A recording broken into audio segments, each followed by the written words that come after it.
এই আস্তে আস্তে। আসসালামু আলাইকুম ডাক্তার সাহেব। ওয়ালাইকুম সালাম। কি সমস্যা আপনার? বসেন বসেন বসেন। গেছিলাম আপনার চেম্বারে, গেছি পরে কয় ডাক্তার হেদিকে গেছে।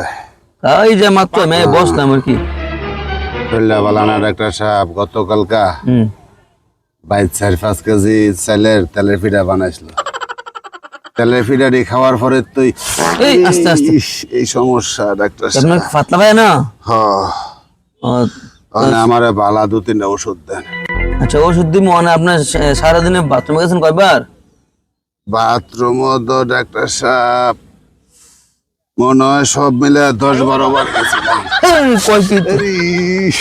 আবার মনে হয় পড়তাছে। এই আস্তে সাবধান। বাথরুম যাবেন নাকি আপনি?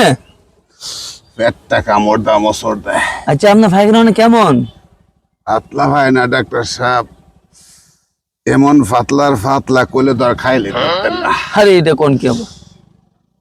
এরকম ফাতলা ফিসকারের মতো আপনি ইচ্ছা করলে গুলি করতে পারবেন। আরে এটা কয় কি? আপনার ইমার্জেন্সি ভর্তি করে তুইব। তাড়াতাড়ি তাড়াতাড়ি ভর্তি চলেন চলেন।